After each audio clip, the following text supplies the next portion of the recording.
హిమాచల్ రాజధాని షిమ్లా. బ్రిటిష్ రాజుల పరిపాలకుల వేసవి రాజధానిగా ఉన్నప్పటికీ సందర్శకులకు ప్రసిద్ధ గమ్యస్థానంగా ఉంది.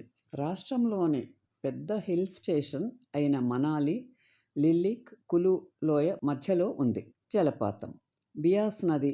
ఇది ట్రెక్కింగ్ మరియు విహారయాత్రలకు అద్భుతమైన స్థావరం. కులుకు పశ్చిమాన అద్భుతమైన ధౌలాధర్ శ్రేణి నేపథ్యంగా యాపిల్ తోటలతో నిండిన కాంగ్రా లోయ ఉంది.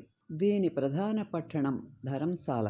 ఇది దలైలామా మరియు శక్తివంతమైన టిబెటన్ సమాజానికి నిలయం మరియు టిబెట్ ప్రభుత్వ ప్రవాస స్థానం. రాష్ట్రం యొక్క తూర్పు భాగంలో పచ్చని పచ్చిక బయళ్ళు మరియు మంత్రముగ్ధులను చేసే గ్రామాలతో కిన్నౌర్ ఉంది. ఉత్తరాన లాహౌల్ మరియు స్పితి కఠినమైన వైభవం కలిగిన భూములు, బౌద్ధ మఠాలు నిటారుగా రాతి కొండలకు అతుక్కొని ఉన్నాయి. State museum.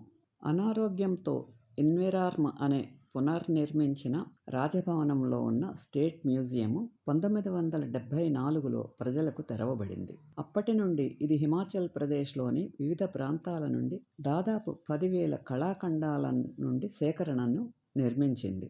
ది రిడ్జ్ 2230 మీటర్ల అడుగుల ఎత్తులో ఉన్న రిడ్జి జకూ కొండ యొక్క పశ్చిమ బౌల్డర్లో ఉన్న ఒక బహిరంగ విశాలమైన భూమి. ఇది ఒక ప్రసిద్ధ విహార ప్రదేశం మరియు సిమ్లా యొక్క బిజీగా ఉండే సామాజిక మరియు సాంస్కృతిక దృశ్యానికి కేంద్రంగా ఉంది.